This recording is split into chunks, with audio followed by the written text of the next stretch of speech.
Flow statement की अगर मैं बात करूं तो कैश फ्लो स्टेटमेंट में चीजें कवर करने वाली हैं जिसमें आपकी सारी टेंशन दूर हो जाएगी। What's up everyone? Welcome back to the channel. What's up everyone? Welcome back to the channel. तो अब हम वो चीजें कवर करने वाले हैं जिसमें आपकी सारी टेंशन दूर हो जाएगी। अगर आप स्ट्रेस फील कर रहे हो, टेंशन में हो, ये समझ में नहीं आ रहा क्या करूं क्या ना करूं, फेल होने का डर लग रहा है, तो ये टॉपिक्स देख लो, इस ऑर्डर में तैयार कर लो, तुम्हारा काम बहुत मजे में हो जाएगा। अभी भी यू हैव सफिशिएंट टाइम, क्योंकि मुझे बहुत मैसेजेस आ रहे थे तो मैंने सोचा ये बना देता हूं। ऑल्दो हमने बहुत प्लान्ड वे में तैयारी करी है, तो आपकी अच्छी तैयारी होगी, फिर भी एक बार देख लो, इन टॉपिक्स को कर जाओ। 40 से 50 55 तक भी आराम से नंबर खिंच जाएंगे अगर आपने ये कर लिया। पहले जो आपको सीखना है वो है रीवैल्यूएशन अकाउंट।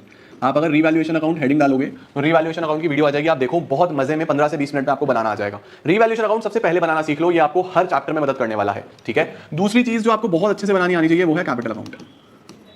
कैपिटल अकाउंट कहीं ना कहीं पेपर में आ ही जाएगा, तो कैपिटल अकाउंट भी आपको दूसरी जगह पे आ जाना चाहिए, ठीक है। कैपिटल अकाउंट बढ़िया तरीके से सीख लो। 3 नंबर पे जो आपको आनी चाहिए चीज जो आपको हेल्प करेगी वो है रिजर्व्स का ट्रीटमेंट।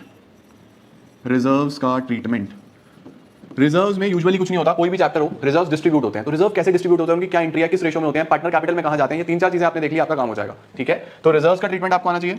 चौथे नंबर पे जो आपको बहुत ध्यान से सीखना है वो है हमारे पास डेथ ऑफ अ पार्टनर में calculation of profits and it's treatment. Profit कैसे कैलकुलेट होता है और उसका क्या ट्रीटमेंट होता है डेथ ऑफ अ पार्टनर में, बस आप इतना सा टॉपिक सीख लो, आपका काम बन जाएगा कि किस तरीके से प्रॉफिट कैलकुलेट होते हैं और उसको क्या उसका ट्रीटमेंट होता है। Number 5 realisation account. Realisation account basically dissolution से है, तो आपको डिसोल्यूशन में से रियलाइजेशन अकाउंट बनाना आना चाहिए, ठीक है। ये भी बहुत जल्दी सीख जाओगे, कुछ खास नहीं है इसमें, समय नहीं लगेगा। नंबर 6 पे आपको हेडिंग सब हेडिंग याद करनी है, बैलेंस शीट वाली हेडिंग्स एंड सब हेडिंग्स। बैलेंस शीट और P&L, ये मैंने फाइनेंशियल स्टेटमेंट्स के नाम से वीडियो डाला हुआ है, बस रट लो, सीधा सीधा पूछेगा कौन सी चीज कहां पे आती है, हेडिंग सब हेडिंग याद कर लो, काम हो जाएगा आप लोगों का, ओके। इसके बाद नंबर 7 में कैश फ्लो के बेसिक्स कर लो।